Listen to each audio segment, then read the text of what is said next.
don't second guess. Unapologetic, we're bold and we're loud. Shining light on the left shady crowd. Oreo Express, rolling down the track, exposing the lies, ain't no turning back. Conservative fire, we're speaking the truth. At Oreo Express, this one's for you. So grab your boots, let's take a stand for freedom, faith, and the heart of this land. Oreo Express, let's roll, let's go.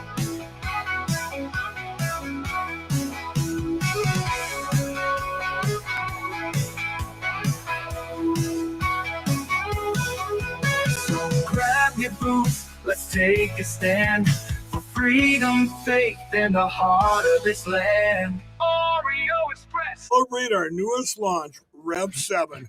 I'm bringing you an amazing introductory offer, plus an exclusive overstock sale that you're not going to want to miss. Rev 7 is our premium energy drink that tastes great and gives you energy all day with no jitters and no crashes. That's because there's no sugar and no caffeine. I'm so sure you're going to love Rev 7 that for a limited time you can try our 3-pack absolutely free. Or check out our Percale bed sheets. I can't believe I'm even going to say this. Every color, every style, every size, only $29.88. So go to mypillow.com or call the number on your screen. Use your promo code to save 20% on our Rev 7 12-packs or try our introductory 3-pack absolutely free. And our Percale bed sheets, all sizes, only $29.88. Even the queens and kings. Inventory is extremely limited, so order now. That's right, guys. Order now. Check it out, mypillow.com. You can also go to mystore.com. See a lot of products that are made here in the USA. You're supporting exactly that, products that are made here in the USA. Mike Lindell, a great patriot, and you're helping us out at the same time here at the Oreo Express. Want to say thank you guys for tuning in. We appreciate you all. Happy Thursday. We're getting through this week. Man, it's been a long, I don't know. How long have we been online? I think we've done 14 days straight. So it's been a long one. We got Friday coming tomorrow. And I want to welcome you all here. Hell, a shout out to the Oreo Army. Let me jump into the comments really quick. Let me put the comments up over here, actually. Man, I got to wake up. I always forget. Put them on. Trina, hello. Becky Boo. B. Mikey, hello. Darla Miller, Texas Real Woman, Granola Bar, Melissa. We got Carol Burton in the house. Let's see, who else? Texas Bigfoot. We'll go down here. Real Sweet, Julius, Susan. You guys are all popping in here. Karen's in the house. I didn't see let me see if old Uncle Bill's in here. We're just not going to start the show. There he is, old Uncle Bill in the house. Thank you guys once again for tuning in. We appreciate you. If you would, hit that like button, share this out. We got some things to talk about. We got a couple more details that emerged from the sniper attack on ICE agents yesterday at the ICE facility. Sad situation, but again, the rhetoric plays into all this violence, and until the rhetoric quits, I don't know what we're going to do. It's going to get bad. Trump actually made a comment today, and I think you guys will like it. Let's see what else. Also, there's a bill on Gavin Newsom's desk to silence free speech, and I'm not exaggerating. If I speak something, if he signs this bill, and I speak something deemed on social media, which is where you're all watching me, deemed to be hate speech. So if I say men cannot be women or anything of that nature, Gavin Newsom can fine me up to $1 million. We're going to talk about that. We're also going to talk about the Turning Point event last night. Great crowd, completely full, sold out, if you call it sold out. Update on the economy as well. They revised some numbers, looking better been before. And don't forget, if you guys are looking for any gear, you can head over to our website, theoreoexpress.com/shop. And these are just some of our newer items that we did. Let me move this over. Recently, you have Forever in Our Hearts for Charlie Kirk. You have We Are Charlie Kirk with the years and a cross. We got a woman's V-neck shirt that says We Are Charlie Kirk. Freedom, and this is the Turning Point coffee cup. So again, if you guys want to grab your gear, I know a couple of you have already ordered. I know Bonnie's stuff went out. It went out in 2 shipments. But we just want to say thank you to everybody who helps us out and buys stuff from the store and supports the cause. So Monday, we were on our drive home from Arizona. We were doing a drive-in chat. In the background, we were listening to Trump and RFK Jr. and the Autism Awareness Conference that was going on. Tylenol was one of those things brought up that there's been multiple studies. We've covered it over the last couple of days that said, hey, it's probably not a good idea to take Tylenol while you're pregnant. That's it. Like, if you can avoid it, please avoid it. Talk to your doctor, right? And then leftists, we covered yesterday, I think it was, leftist pregnant people with Trump derangement syndrome just taking Tylenols. And I was like, what a stupid thing to do. If you don't need them, you're not in pain, and you're just doing it to get clicks on social media. You hate Donald Trump more than you love your own children. And listen to this one. This was from the Gateway Pundit. I started reading about this yesterday. Pregnant liberal woman suffers fatal Tylenol overdose after trying to prove Trump wrong, now allegedly on ventilator fighting for her life. That was from the Gateway Pundit, folks. I just said, honestly, I want you all to talk to your doctors. I get, and we always joke around, Trump should say, I love big, beautiful oxygen. Everybody should breathe in oxygen. And these libtards would be out there just passing out. But you're not even putting your own child at risk. You're putting yourself at risk for some clicks. That is just insane. Listen to Nancy Mace. I thought this was kind of interesting to take a listen to. Taking Tylenol, which has now been linked to autism, coming from the left. And we have to be honest and tell the truth. And I don't know if you guys have been on social media this morning, but you've got pregnant women recording videos of themselves taking Tylenol, which has now been linked to autism.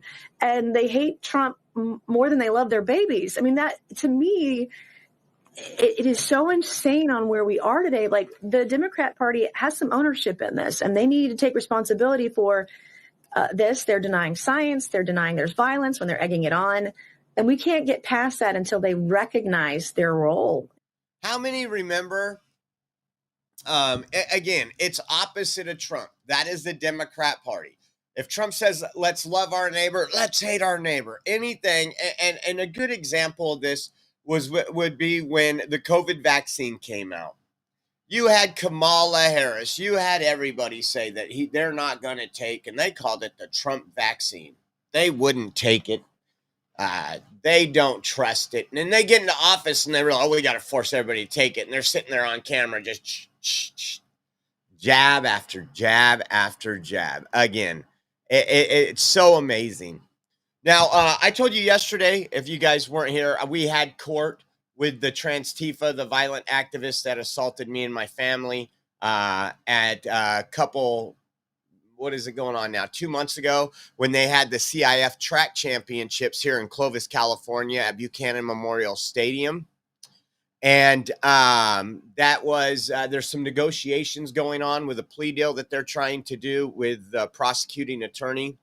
And so we will be back there. I think it's October 29th. Well, that person that was at those CIF track championships that day that was a boy pretending to be a girl. Think they tried to change the CIF rules and do all this stuff. You guys remember, we covered it extensively. Anyways, we covered a couple weeks ago. He is back on the girls' volleyball team.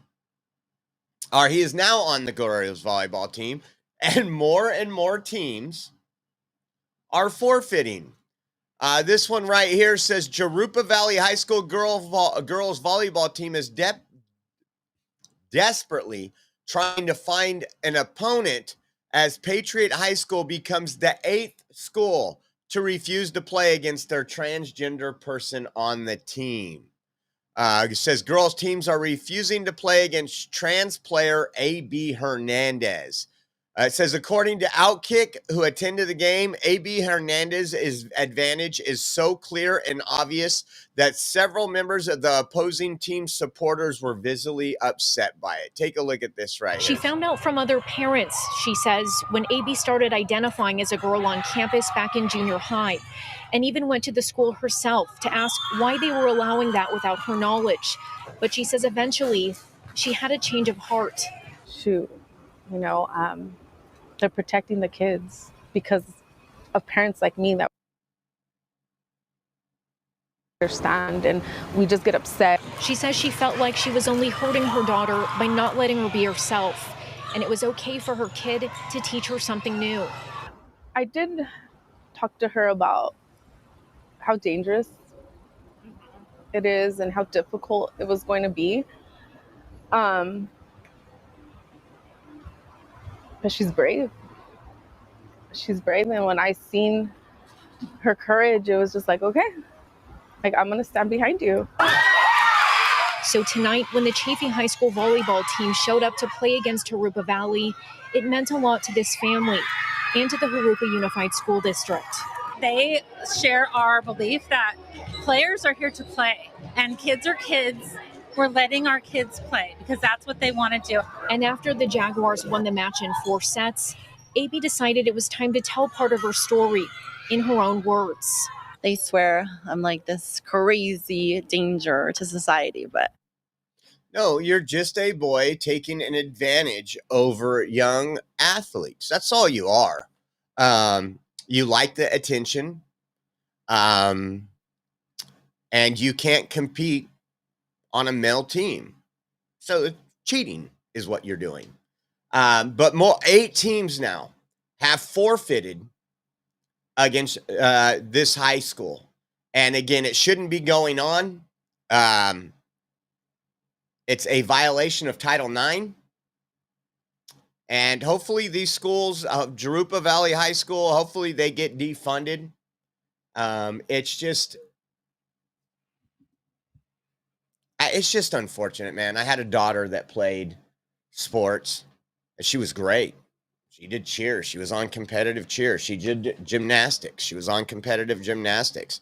And there's just things that boys at her age with strength and had different abilities, because that is how we are born.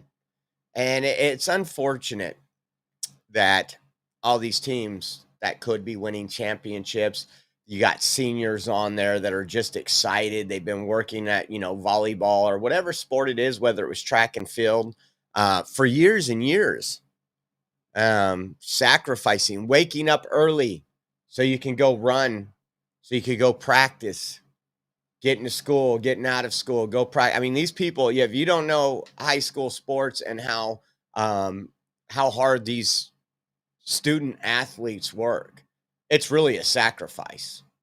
And it's unfortunate. It's unfortunate. Very unfortunate. Speaking of people like that, we covered this story not too long ago. I'm going to put it up here. This was a news story. Take a listen to this. And this person's in court today. This was a registered sex offender. Take a listen to this. Update tonight that you'll see only on about a familiar registered sex offender here in Virginia. As you may remember, this man, Richard Cox, was convicted and sent to prison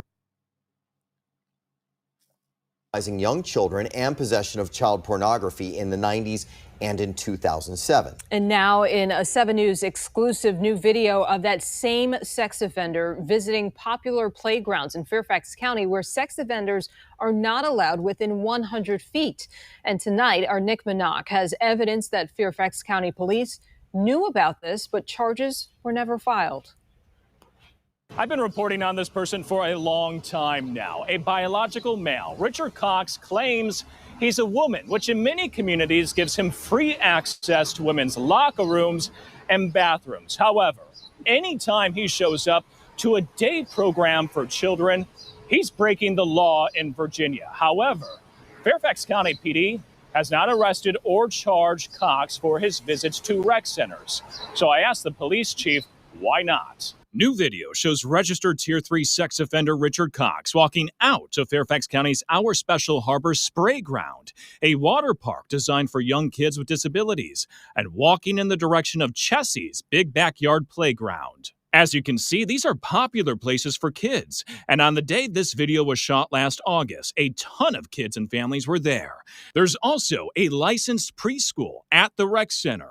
Cox is not allowed within 100 feet of a child day program. But the Fairfax County Police Department never arrested or charged Cox for this visit, nor did they charge him for entering the women's locker rooms at Oakmont Rec Center, Audrey Moore Rec Center, and Franconia Rec Center. That's where witnesses told police Cox, who remains biologically male, exposed himself to women and girls. According to emails obtained by 7 News, police officers working the case gathered evidence to prosecute Cox, but no arrest was ever made. Sean Kennedy is the president of Virginians for Safe Communities, which uncovered this new video and police emails. The sex crimes unit at Fairfax County Police, as is demonstrated by these records, worked hard on this case for months to make an arrest. And that's unfortunate that all their work went for naught, and this man went on to victimize more people in Arlington County. After months of trying unsuccessfully to get an interview of Fairfax County Police Chief Gavin Davis,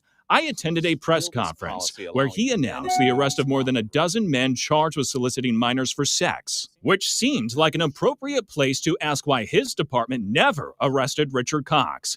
In response to my question, Chief Davis read a lengthy written statement which included the following. On November 3rd, 2024, and he was in a shower in a locker room, taking a shower, and the policy of Parks and Rec allowed him and other persons to, and I'm reading this verbatim, to use the locker room of the gender that they identify with. So a crime was not committed. So he was not arrested by Fairfax County police officers. When we don't have probable cause, we don't arrest. Which Davis says explains why Cox was not arrested for indecent exposure. But it doesn't explain why he wasn't arrested for being too close to a children's facility. It is untrue to say he did not commit a crime. Richard Cox's mere presence at a child care facility and a public facility that caters to children is a felony offense. This is why we've continued to cover this story. Arlington County law enforcement charged and arrested Richard Cox for nearly identical crimes, but Fairfax County has refused to take action against a Tier 3 sex offender who in these videos clearly appears to be violating the law. Just absolutely insane, right? Like, if you can't depend on your law enforcement to do anything, what can you do? Well, he is in court today. He's a registered sex offender. He's in an Arlington court hearing room right now. And somebody's in the courtroom and put this up. Check this out. And this was good on the judge. Right now, registered sex offender Richard Cox is in Arlington court hearing where women are testifying that they saw Cox naked in an Arlington high school girls' locker room. Remember, we covered that story too. Cox says he's a woman and asked the judge to tell the prosecutors to stop misgendering him. The judge said no. Good on that judge. Says one woman testified when she walked in Arlington High School girls' locker room after swim class for her young daughter, she saw Cox masturbating in a shower stall with the curtains open. She said her young daughter was with her when she saw Cox touching his erect penis. Arlington Public Schools allows people to use locker rooms and bathrooms based on their gender identity. Obviously, there's an issue here, folks. There's an issue that we all need to, it's not like a gray area. Far from a gray area. And you know, this is just one story. This is just one story. Man, protect your kids. Keep an eye out on your kids, because there is people like this all over. I mean, they promote their stuff. They have their little book reading drag shows. It's disgusting. How about this? We're going to get into something. The Los Angeles controller, Kenneth Mejia, says that he was supposed to audit the missing homeless money. Remember, LA especially has been, they spent a whole lot of money on homelessness, with nothing but more homelessness. California did the same thing, into the billions of dollars. And I want you to listen. This is the actual controller of Los Angeles, and how he's speaking. I want you to listen to this video. He actually made this video himself, and take a listen to how corrupt people like Karen Bass are, just city officials in general. Take a look at this one. How the city of Los Angeles spent millions of dollars to avoid transparency and accountability by yours truly, Kenneth Mejia, your city controller. If you didn't know, the city of Los Angeles was sued over its homelessness efforts. And part of that case, the city had to undergo. And instead of going with the independently elected city controller, who is the city's auditor, who actually would have done this for free, the city ended up spending nearly $3 million on an outside firm, who is not an audit firm, to actually conduct this audit over homelessness spending and also homelessness efforts as well. And so when the results came back, the city actually disparaged the results. You know, they didn't call it a real audit. It was an assessment. And so here we are today. And the judge, instead of appointing a receivership over all of the city's homelessness efforts, decided that the city needs a monitor over its homelessness spending and efforts in real time. And so, wow, here's another opportunity for oversight. And the plaintiffs suing the city actually recommended our office, the current city controller's office, to be a monitor. But the city of LA rejected that. They said, nope, not you again. And so, you know, my audit team, we have decades of experience in technical expertise with data of homelessness subject matter experts. We created the city's homelessness dashboard. We're also independent. So I thought, wow, this would have been perfect because we're already doing the work. But nope, the city decided that they're going to pick the former city controller, my predecessor. And so I thought, wow, it's not that they don't want the city controller. They don't want this city controller, me, Kenneth Mejia, the independent elected city controller that you all wanted me to bring that transparency and accountability. But anyways, I'm here to make sure that we will continue to provide that independence and that oversight that you all want and voted for, okay? So we'll keep you all posted. Is that not crazy? An elected city controller, and they are going around, they spent, that wouldn't have cost taxpayers anything to have him do it the first time, but they didn't want his results because he's going to go in there and be like, man, this money was funneled to this NGO, this money was funneled to this NGO with nothing done, but a lot of people getting a lot of money and getting rich and then donating some of that money back to Karen Bass and the Democrats. The same thing we've been covering for a long time, folks. And then when they go to court and they say we need somebody, they pick the former controller who was the controller when all this bad stuff was going on. Is that not insane? When you talk about politics, when you talk about deceiving the voters, deceiving the taxpayers, that is insane. That is insane. I can't believe that it's just amazing that there isn't guardrails in place that would prevent this. It's absolutely sad. But when I seen that this morning, speaking of LA, Boston is no different. How many times have we seen the Boston mayor, people from her office being arrested in the last 6 months? We've covered that multiple times. Oh, this is from the equality department. Oh, this is from this. Well, how about this? This is FBI Boston. Says breaking, special agents and officers with FBI's Boston's Child Exploitation Human Trafficking Task Force arrested, I think his name is Gavin, the founder and CEO of Boston-based nonprofit that purports to provide community re-entry support services for alleged drug trafficking. Tooley has an extensive track record of drug trafficking and other criminal conduct, including engaging in sex trafficking activity. Here he is with, of course, Mayor, the sanctuary city Mayor Wu. And oh, did I miss it? Dang it. Hold on. It went away. Was that it? Let me see if I can pull it back up. No. Let me see if I pull up Boston, if it'll pull up. I was saving that one from. Okay, here's another one. And so these are programs that get government funded, your tax dollars, because government don't make money. They take it from you and they give it to the people they want, they see fit, not people that actually will better your community.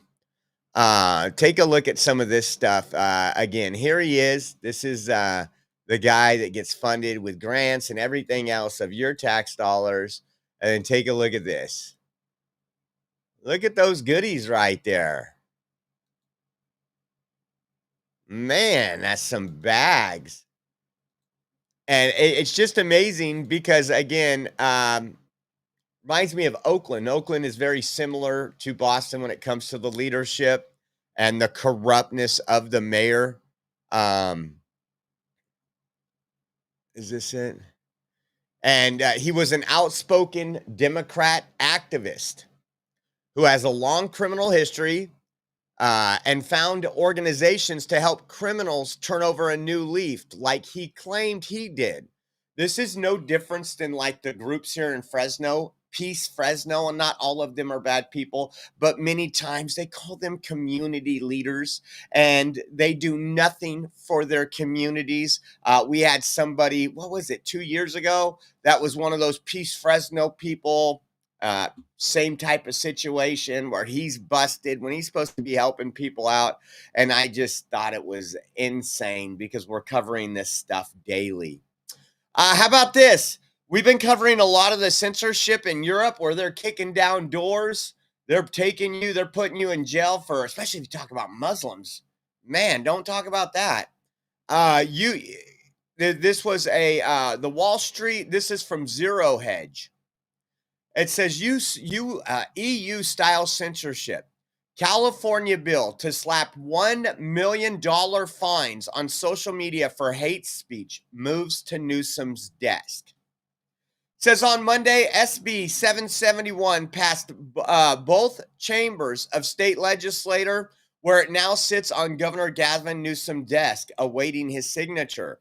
While critics warn that the measure will lead to EU-style censorship of lawful speech, state Democrats justify the bill by citing rising incidents of hate-motivated harm, including hate crimes involving anti-immigrant slurs.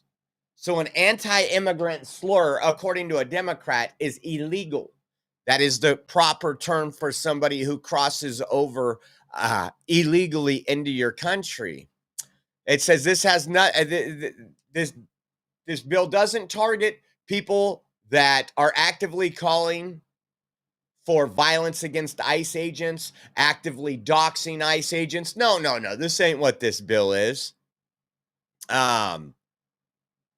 Here was Spencer Pratt California talking about Senator Henry Stern is trying to pass a law that would fine social media companies up to $1 million if a user's post can be construed the wrong way by politicians like him. Let me tell you a quick funny story about this Senator Henry Stern. When I was asking about the housing bill that Newsom was going to push through in Pacific Palisades, this Henry Stern made a post on his IG story, posting some fake news story about me from 15 years ago. And then when I posted about Henry Stern, guess what? I guess he went to all his little friends at the state Senate and he was like, we got to come up with a way where if Spencer Pratt says something about us and Newsom, we can get him deplatformed. So I'll be very concerned because do you think TikTok or Facebook or Instagram or Snapchat or any of these companies are going to risk $1 million fine from Newsom because of something like Spencer Pratt posts on his TikTok? Of course not. They're going to get a notification email from the state of California that Spencer Pratt said this on TikTok. It's misinformation. Boom, my account will be gone on whatever page the video was. And since I post them on all my pages, I would lose all my social media. So make sure you call. Anybody can call, obviously. You don't have to be, but call California Senator Henry Stern, and you should just tell him he should throw his little bill you don't think, in the it trash. says- I know a lot of people are concerned about free speech. Says this bill cites data from the Human Rights Campaign, the HRC. We know what they've done to this community and to this country. They are a trash organization. And Centers for Countering Digital Hate, another left-wing organization, showing a 400% rise in anti-LGBTQ plus discrimination and disinformation and harmful rhetoric on major social media platforms. They want to silence people that are speaking the truth. It says, according to the bill, the purpose of this act is not to regulate speech or viewpoints, but to clarify that social media platforms, like all other businesses, may not knowingly use their systems to promote, facilitate, or contribute to conduct that violates states' civil rights laws. How am I violating someone's civil rights by speaking my mind and using my First Amendment? You see how it doesn't add up? It says if people think platforms remove their content too much now, they should expect to see their pattern significantly intensify with this law. This was from Shoshana Wiseman, Director of Digital Media at the R Street Institute, told the Daily Caller News Foundation, rather than risk liability for showing users content, one could argue, even if it doesn't actually violate law, platforms will over-moderate and remove posts in order to stay out of court. And this was, I asked Grok to give me SB 771, and we're going to show you what that said there. It says, overview of California Senate Bill SB 771. Introduced in the 2025-2026 California legislative session by Senator Henry Stern, is titled Personal Rights Liability Social Media Platforms. It aims to extend California's existing civil rights laws, which prohibits violence, intimidation, coercion based on protected characteristics like race, religion, gender, sexual orientation, immigration status, or disability. To the online space. Specifically, it targets social media platforms, holding them liable if their algorithm or recommendation system amplify content that constitutes such illegal acts. This bill was advanced through the legislature amid controversy, passing key committees and the full assembly by late August 2025 in session that some critics described as lacking transparency. As of September 25th, 2025, it awaits Governor Gavin Newsom's signature or veto. Deadline typically October 11th. If signed, it would take effect January 1st, 2027. It says, key provisions, liability for platforms. Social media companies, defined broadly as platforms with over 1 million users, could face civil lawsuits from affected individuals if they willfully or recklessly allow their system to promote, example, via algorithms, content involving threats, harassment, or intimidation against protected groups. Penalties, fines up to $500,000 per reckless conduct and $1 million for intentional violations.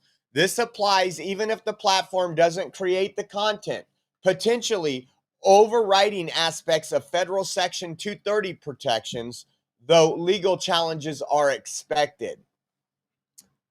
Focuses on coercive harassment in digital spaces, affirming California's interest in combating online hate trends, especially against marginalized communities.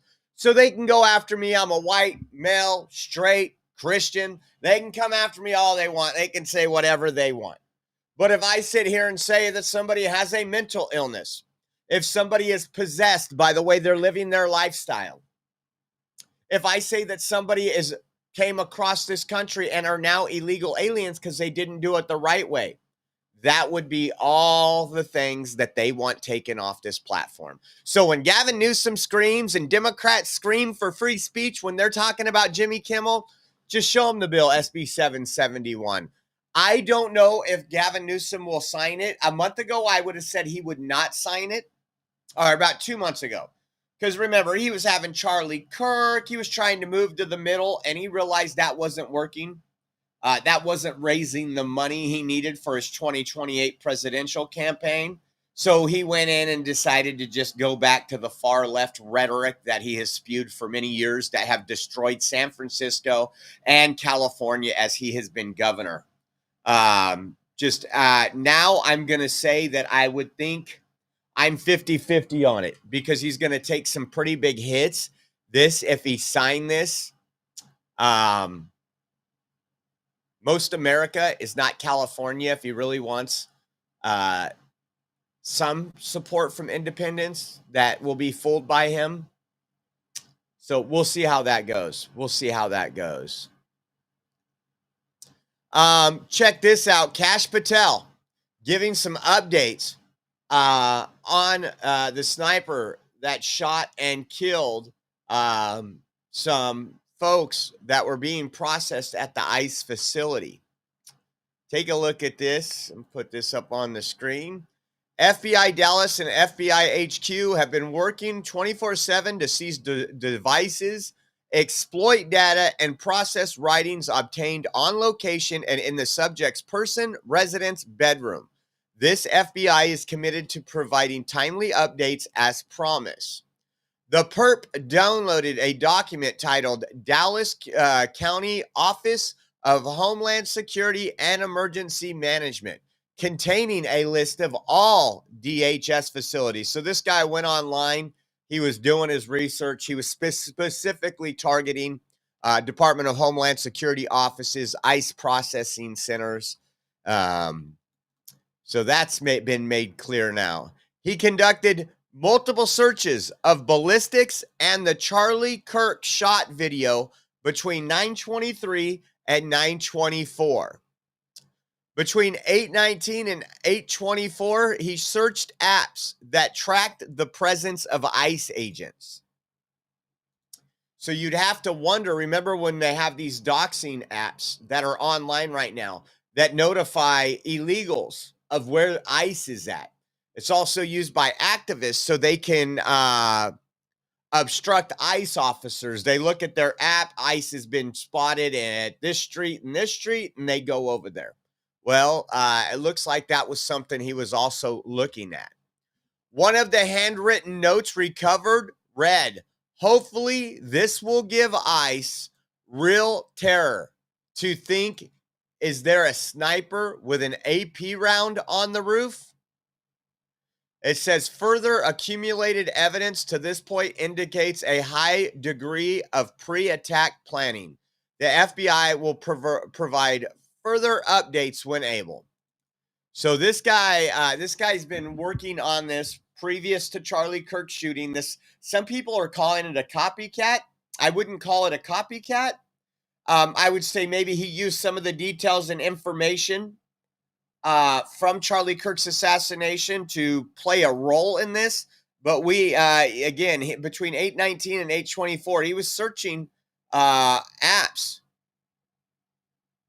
that doxed ICE agents and locations of ICE agents. Again, I can tell you this person was radicalized by Democrats and legacy media. That the people saying, you know, when he went out there, I can guarantee in his mind that he was killing a Nazi. He was out there doing justice. I mean, not necessarily justice, if you know what I mean, but in his mind, because that's what he's been told. He heard from Jasmine Crockett that these people are the slave patrol.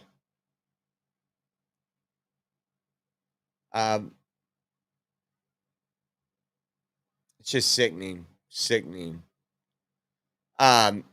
Even after all this, Wolf Blitzer on CNN still says we have no idea if ICE was targeting the illegal aliens or the ICE agents. You can't make this up. You can't make this up. Shooter was actually targeting the detainees who were shot or ICE officials. We don't know because of the way it described the way in which the suspected shooter shot at this building, but the administration. We know exactly. We know exactly what he was targeting. Doesn't take a brainiac to figure that out. And I like this comment from Trump. We always tell the left to be careful. They're going to get to a point where the right gets sick of it. And it's not going to get pretty. And we need to avoid that at all costs possible. We don't need a civil war. We don't need violence. We need law and order. We need police officers to do their job. We need these people to be charged for the threats, the criminalization, the vandalism, all the stuff they're doing at these ICE facilities, and send a loud and clear message. That's what we need. For too long, these people have ran amok, and Portland's a good example where, you know, these people have been arrested numerous times from Antifa, and they just keep getting out. Take a look at this. Who do you hold responsible for the uptick in left-wing violence in the country? Radical left rhetoric. The radical left is causing the problem. Control. They're saying things, and they're really dumb people. I mean, I look at Crockett. I look at some of these people. They're very low IQ people, actually. But the radical left is causing this problem, not the right. The radical left. And it's going to get worse, and ultimately it's going to go back on them. I mean, bad things happen when they play these games. And I'll give you a little clue. The right is a lot tougher than the left. But the right's not doing this. They're not doing it, and they better not get them energized because it won't be good for the left. And I don't want to see that happen either. I'm the president of all the people. But the radical left is causing this. The radical left Democrats are causing this problem. And it gets worse. It gets worse. And it'll be a point where other people won't take it anymore, and that will not be good for the radical left. And we don't want that.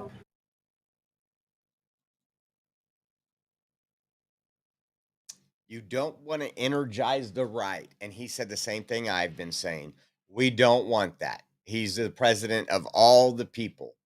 But I think with his intelligence, and I'm not talking about just up here, I'm talking about his intelligence from the different intelligence agencies. They probably are worried that if this continues, people are going to take to vigilante justice. And it will be ugly for our country. It'll be ugly for our children. It'll be ugly for our future. Now, we might get to a spot where that's the only option. I've been to too many cities where police aren't allowed to do their jobs. The mayor controls what they do. The mayor's a left-wing radical. Sacramento is a prime example of that. I mean, they were on stand-down orders last year when Chloe came to the California State Capitol and was doing her detransition rally. We had multiple journalists injured, assaulted, had a guy hauled off in an ambulance. We were all live for that. We covered it. It's all on video. We were robbed, strong-armed robbery by the group of Trans Tifa. They took the phone, the tripod, the battery. I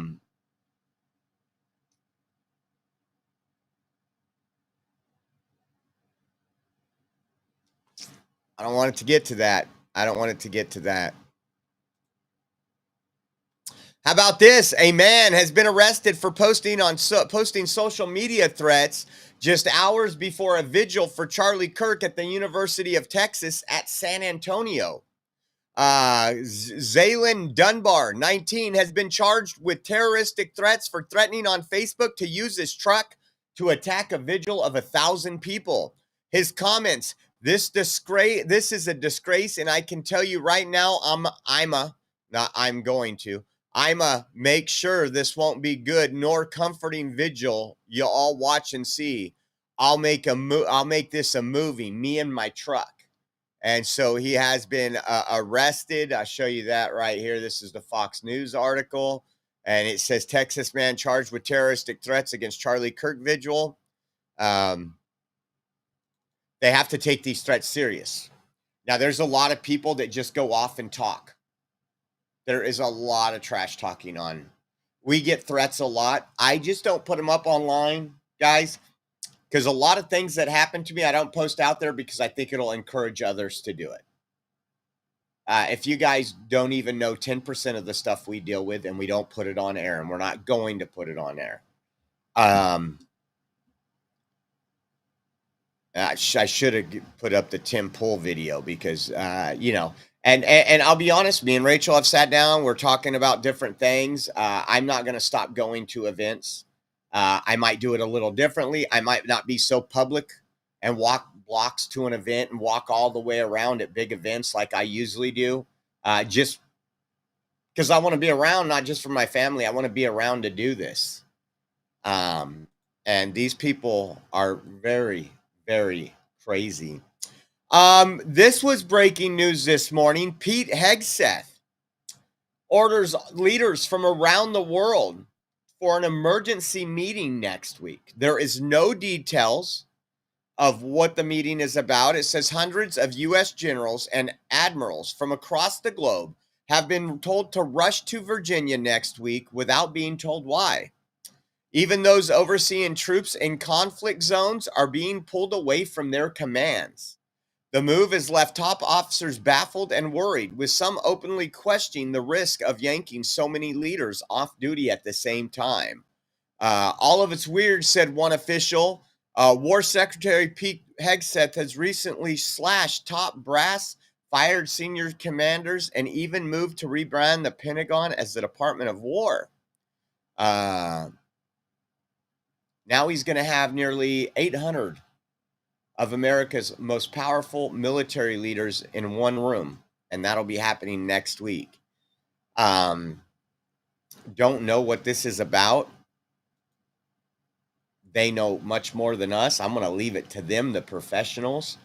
But I'm going to pray for everybody's safety. And we'll see how that goes. So we've been talking about a lot of stuff when it comes to the left-wing violence and who's funding it. This came out earlier per the New York Times.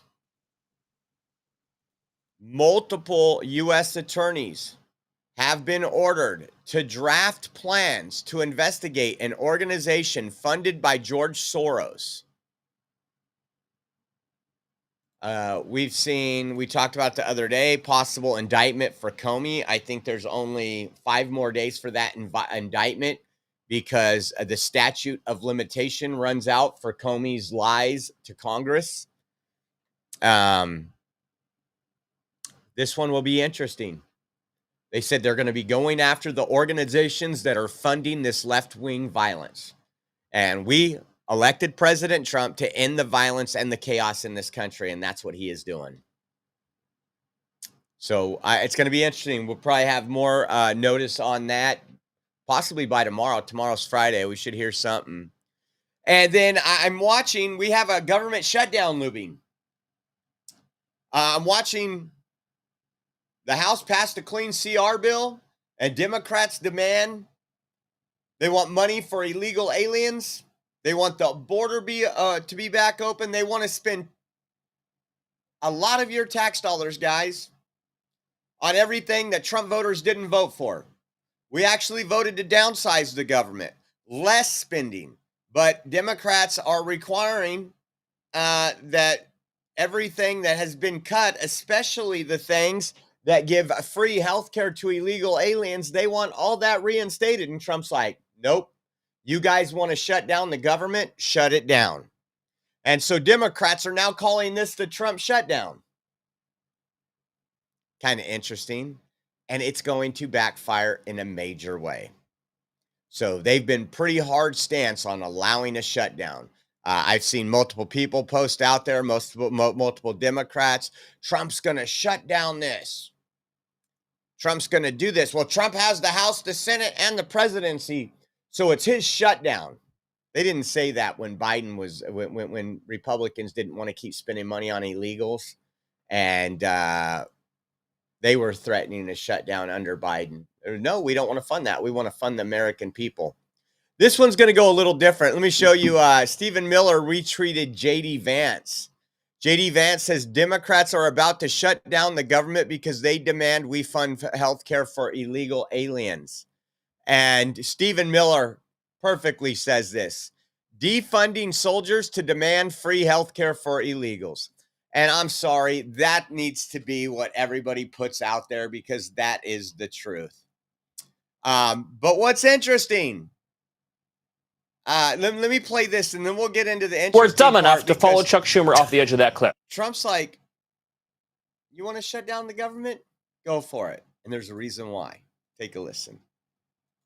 Well, the Democrats are demanding free health care for illegal aliens. Chuck Schumer and Hakeem Jeffries have been clear. They will not fund law enforcement. They will not fund the military. They will not fund public safety. They will not fund the operations of the federal government that your tax dollars pay for unless they get free health care for illegal aliens. That is the biggest losing message and the biggest losing argument in American history. We will see if there's enough Democrat senators who are dumb enough to follow Chuck Schumer off the edge of that cliff. We'll see. And I don't. All right, Stephen, thanks for joining. I'm starting to wonder now if they'll do it. And the reason why, the Office of Management and Budget has been directed. Russ, I think it's Russ Vogt. He said if the government shut down, they have sent letters to all different agencies to finish firing employees. Planning mass layoffs during the shutdown. It says the White House is planning for mass layoffs if the Democrats allow the government to shut down, according to Politico. It says the Office of Management and Budget moved to permanently reduce government workforce if there is a shutdown. This is beautiful because this is all on the Democrats' hands. And I don't want people losing their jobs, but you know what? We need to downsize the government. I voted for Doge. I voted for all these things. This one right here from Amuse put this up, and it says Trump to use Democrat shutdown to permanently reduce government workforce.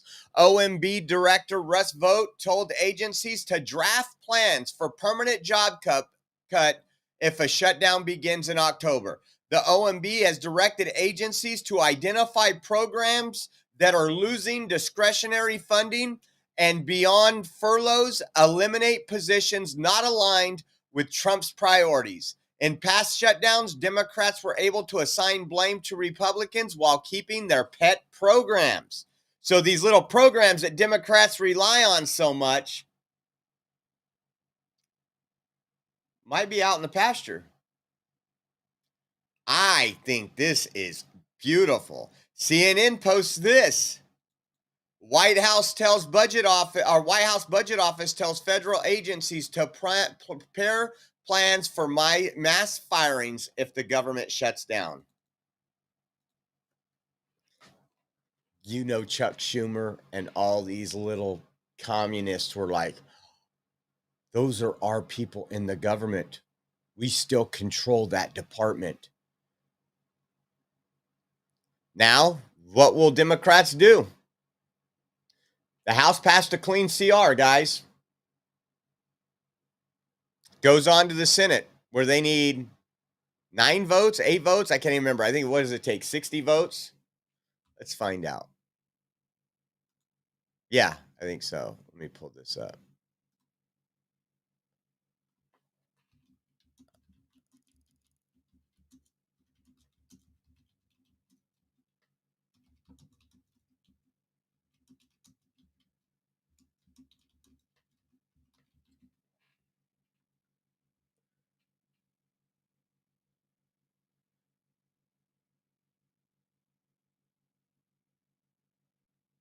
However, if a filibuster is initiated, it takes 60 votes to invoke culture and end debate, allowing the CR to proceed to the final vote. So it needs a 60 vote threshold.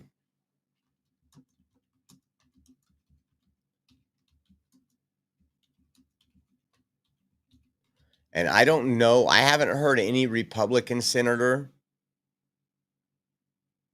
I haven't seen any Republican senator to say they were against this. We have what, 53 senators? Republican senators, so we would need 7 Democrats. I can't wait to see this one. We're probably going to cover this one a little more on the next show. And some good news. We're going to highlight some good news right now. Last night, the auditorium at Virginia Tech was filled to the brim with students for Turning Point's campus tour stop with Megyn Kelly. Take a look at this. Unbelievably great place to engage. Look at that. Beautiful auditorium, too.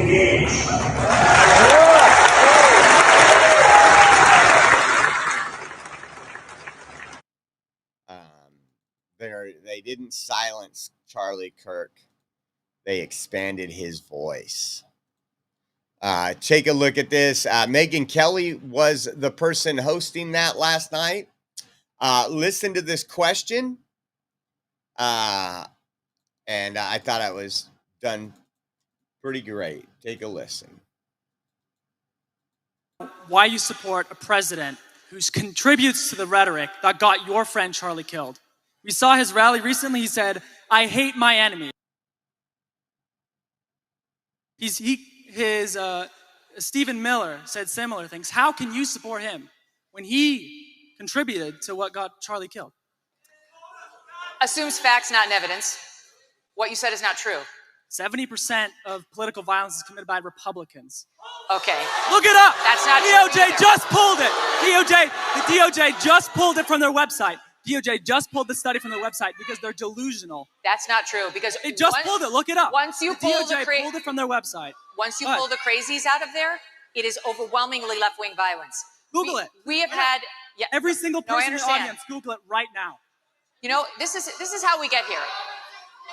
So first of all, let me take on the first part of the premise of your question, that it was President Trump's rhetoric that led to an assassin killing our friend Charlie Kirk. That's a blatant lie. It's a defamatory blaspheme, and it's inappropriate in this setting. That's not what I said. We know. Yes, it is. No, I said he contributed to the political atmosphere. Well, then you have no point. tension. Then your point is utterly empty. Contributing to the atmosphere. The This guy was let's just make clear. This guy was motivated by leftist ideology. We know it from the bullet casings. We know it from the Utah governor. We know it from his own mother. Yes, we do. Let's be really clear on that. Even if that's true, so then you're saying, because let's say this guy's a leftist, even if that's true, does that make it okay for the sitting president of the United States to incite violence against liberals? The president of the United States has not accepted violence against liberals. The president of the United States made a joke at the Charlie Kirk Memorial, which was funny and self-deprecating. It was on the heels of Erica Kirk saying she, in an extraordinary moment, forgave her husband's killer. He and let me finish. And then President Trump got up and making a joke, playing off of what Erica said. He said, "We disagree. I need to do better. Erica's going to try to convince me, but I'm in a different place." And that's completely normal for a politician to be thinking about his political fights. And by the way, Trump has every right to loathe his enemies. They tried to put him in jail for the rest of his life. They tried to bankrupt him. They tried to put his family in jail. And they tried to kill him. Criminal. Okay, wait. Wait. Okay, now you go. Man, that person is deranged right there. I would watch out. I think we're going to see him on a news broadcast soon. Again, no facts, all emotion. The typical leftist, no facts, all emotion. And great job on Megyn Kelly. He has a right to loathe the people that tried to kill him, kill his family, bankrupt him, put him in jail for not breaking any laws because we had a weaponized DOJ at the time. Sad. How about this? This was some good news yesterday. I can't say his name, but the Republican won the open mayor seat in Mobile, Alabama, and he defeated a Harris-backed Democrat. Kamala Harris backed this Democrat in Alabama, Barbara Drummond, and she lost yesterday. So more good news on that front. Also, this was from CNN. Just so you know, I'm not citing some right-wing talking point website. The economy rebounded even more this year in this year's second quarter than previously reported, the Commerce Department says. Now, if this was under Joe Biden, this would be breaking news. This would look at our economy, but it's not. You're not going to hear this on your local news. You're not, we need, even if they want to attack Trump with 98% negative news stories, I can tell you the country right now needs good news. They're not hearing good news. They're hearing the lies of the left.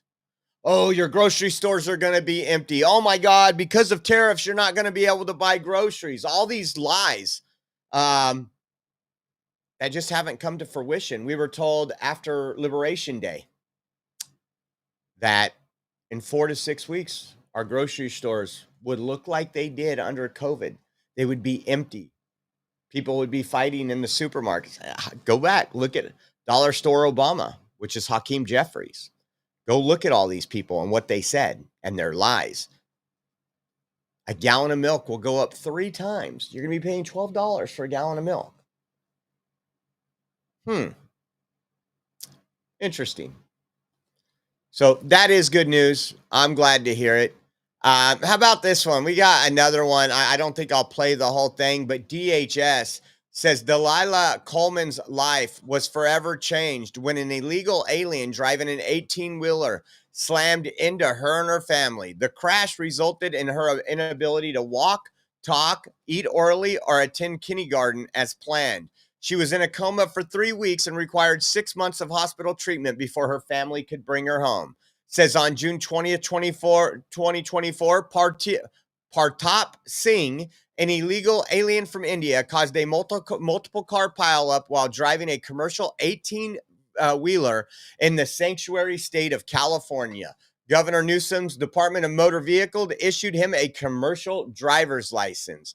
On August 29, 2025, ICE arrested Singh in Fresno, right here, pursuant to a warrant for his arrest. Singh will remain in ICE custody pending his immigration proceedings. I want to show you some of this.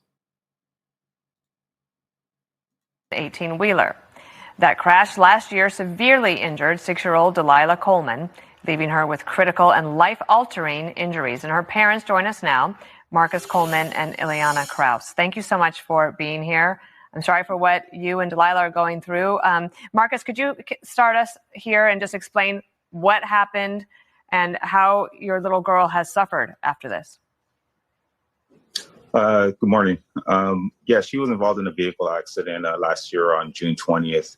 And she was on her way to Victorville. We had a heat wave here in Bakersfield, 112 degrees that weekend. So she went up there to go swimming. And there was construction on the highway that she was on. They were at a dead stop. Multiple vehicles were sitting there waiting. And what they did was they closed off one lane to open up another lane and let traffic travel through one lane at a time. And the semi-truck failed to stop. smacked her vehicle first, as well as went through 4 other vehicles before coming to a complete stop. My daughter was airlifted from Adelanto area, the Highway 395, all the way to Loma Linda Children's Hospital, where she stayed there for about a month and a half, and she was in a coma for about 3 of those weeks.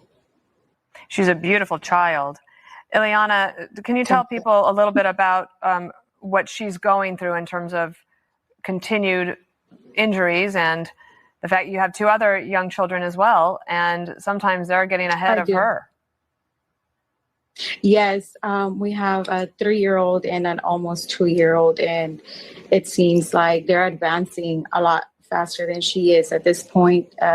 She's receiving physical therapy, occupational therapy, speech therapy. She hasn't said much since the accident, if maybe 2-3 words. She has a TBI. She is now diagnosed with cerebral palsy and global developmental delay. She doesn't walk. She receives nutrition through a G tube. Right. Right she's now, going we're through not a lot. very sure. Yeah, she's going through Marcus, a lot. so And somebody was it's a lot. arrested. Can you tell us about what you know in terms of who he is, and a little bit, please describe your attempts to get the attention of your governor? Well, when the accident first happened, we had reached out to several parties. We reached out to the governor's office. I sent them several messages to their office via email. I called over there several times. I didn't get any response or anything like that. Pretty much like anybody inside the situation where we didn't know which way to go, who to complain to, or anything like that. A lot of people were kind of taken back that we were trying to reach out to the governor, like there was anything that he can do. We didn't know what could be done. But the driver was a 19-year-old or 20-year-old at the time. I think he had just turned 20.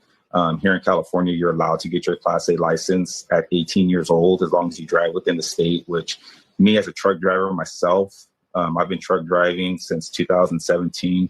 And I've never been on board with, an 18-year-old having a commercial driver license, and for reasons like this right here. Mm-hmm. But no, we never did receive anything back from the governor. We never received a call back. We never received a governor's going to look into this. We didn't receive anything. Even a courtesy. I had actually sent them a letter. Nothing at all. And I sent them a letter to several news agencies, and even outside news agencies didn't want to pick this up. To them, it was, oh, this is, a Southern California issue. Why are you reaching out to us here in Sacramento? And in the letters to them, I stated, I was like, this isn't a shooting in East LA or a hurricane on the coast. This isn't anything. This is a truck driver that drives all over the United States. And this can happen anywhere where there's a road, and I sat there and I kept sending these out, and I didn't get any response. And then all of a sudden the accident in Florida happened, and I got 3 news agencies that looked me back up and called me just to see if they were related, if the driver of my daughter's accident was the same driver as the accident that happened in Florida. And I was like, oh no, because the last names were the same. I was like, no, it's not the same guy. And they're like, oh, okay. And then they just dropped the story. Well, we are proud to tell your story. It's really a deep. I just, man, that should touch anybody. Seeing that young little girl right there, that could be any one of us, and all this could be prevented. Again, these sanctuary policies, he was an illegal. Again, I'm glad he's been arrested, but that family, they don't have one waking moment that hasn't changed for them, and all this could have been prevented. This is why we need closed borders. This is why we need deportations. It's funny. We keep hearing about these truck drivers, jobs that Americans will do. I have plenty of friends that do truck driving. And these people that actually come over like this, they actually affect my friends because they're willing to transport for a less of a cost. And that takes down the wages of other truck drivers. Something needs to be done here. I wish the sanctuary politicians would be held accountable. But what an absolute horrific crime. I'm praying for this family. I'm praying that the Lord just touches that little girl and heals her, because This family is going through a nightmare every day. I couldn't imagine. I don't know how I would handle it. I don't know how I would handle that. It's just insane. Let's see if we had anything else. So, I wanted to bring you an update. The other day, we talked about the Judiciary Committee coming out and releasing the statements from YouTube that they would be reinstating all the YouTube accounts that had been banned because of political nature, because of the Biden administration, because of bias against conservatives. And I told you guys to pray and everything. I noticed that there's been some of them have been rebanned again. But like Alex Jones got his account back. It's been rebanned. A lot of the songs, like Bryson Gray's song talking about the jab, that's been reinstated. We have not received anything. I am working on, I still want continued prayers for this. So that would, I'm telling you, it'd be a blessing. I did reach out to YouTube again on X. I said, YouTube, can you unspin my account that was banned for political reasons? I tagged Jim Jordan, James Comer, and it says, the first step here is to appeal, which send your channel directly to our policy team and they'll follow up with you over email. You can appeal in studio or via this form. You can also reveal your appeal confirmation and anticipated review time in studio. Well, just to let you know, when I go to that account on studio, it doesn't allow me to do anything. So I took this link. So today, my show might be a little bit shorter. I'm going to spend about 45 minutes writing a detailed letter attaching the campaign to get me banned off YouTube, the fake article that got me banned from Wired. Remember, Wired did some fake article that we were out hunting immigrants. As a journalist, you're always hunting the next story, but they tried to make it sound like I had said that, which I had never said that. Again, they were all excited and all thrilled, and just pray that we can get, if YouTube does come back, that would be huge for us. You will see a lot more travel, and that should scare those commies out there because we will be everywhere. And that's all we need to get to keep moving forward. So just say a prayer there. I will be doing that today after this show. I'm going to do my regular lunch. I'm going to go to the gym on my lunch, come home and start writing out that email and start prepping for the show. Want to say thank you to all you guys tuning in. We appreciate you more than you know. We are 100% viewer funded. And I wanted to say, I got a notification, or did I not get a notification? Here we go.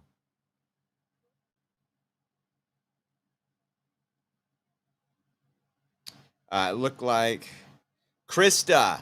Thank you so much, Krista, out there with the Venmo donation. Thank you, guys. We are 100% viewer funded. As always, if you want to participate in the Oreo Army, you want to help us out with a blessing, you can go to Venmo at Oreo Josh, Cash App, $Oreo Army, GiveSendGo.com/Oreo 2024. And as always, if you do mobile or online banking, we do have a Zelle link. Our Zelle link is provided on our website, theoreoexpress.com. And when you go to our homepage, you can scroll down and hit the Donate Now button. That Zelle link will be provided. You all have a blessed day. We will see you approximately 3 o'clock Pacific, which is in 3 hours and 45 minutes for show number 2. You guys have a great day. We will see you soon, and God bless.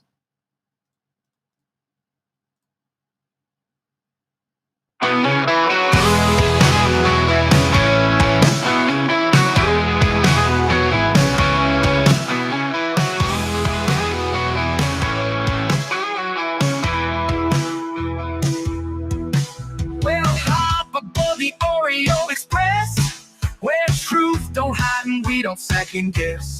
Unapologetic, we're bold and we're loud, shining light on the left shady crowd. Oreo Express, rolling down the track, exposing the lies, ain't no turning back.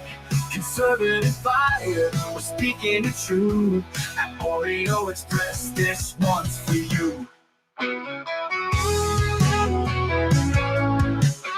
So grab your boots, let's take a stand for freedom, faith, and the heart of this land. Oreo Express, let's roll.